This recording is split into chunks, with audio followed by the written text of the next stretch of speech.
Donc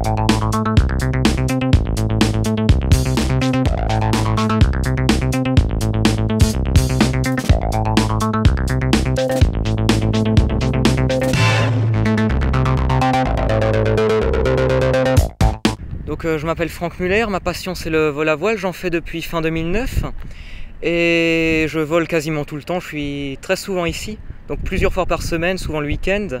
Pendant les vacances je suis là quasiment tous les jours et j'essaye d'en faire le maximum possible. Donc je me suis inscrit au club le jour de mes 14 ans, à la fin 2009, donc c'était l'âge minimum pour s'inscrire, 14 ans. Et du coup ensuite j'ai volé en instruction pendant 1 an, parce qu'on ne peut pas être volé seul avant 15 ans. Donc le jour de mes 15 ans, j'ai pu voler seul. Et comme on ne peut pas avoir le brevet de planeur avant 16 ans, j'ai eu mon brevet de planeur à 16 ans. Donc j'ai tout fait à l'âge minimum.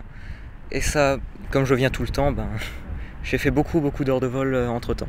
Quelques années avant que je commence le planeur, j'avais déjà un simulateur de vol. Et je faisais énormément de simulateurs de vol. Et dès que j'ai pu, mon père m'a inscrit. Alors lui aussi voulait faire du planeur quand il était jeune, mais il n'a pas pu. Donc dès qu'il y a eu l'opportunité, il m'a inscrit et c'était vraiment quelque chose qui m'a beaucoup plu.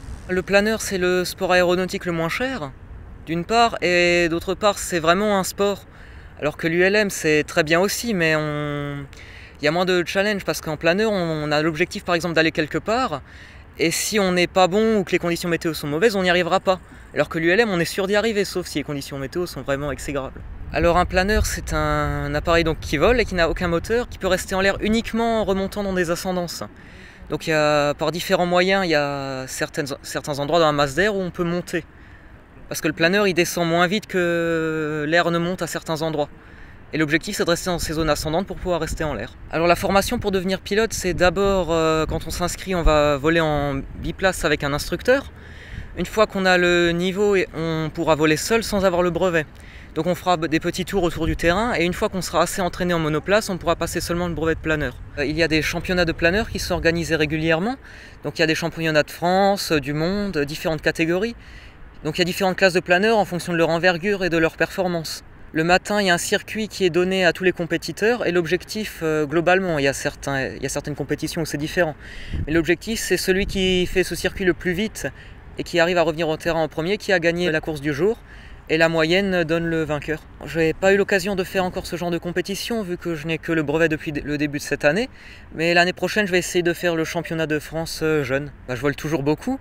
Et là, je suis en train d'essayer de faire pas mal de vols loin du terrain pour m'entraîner à faire des vols longs et loin.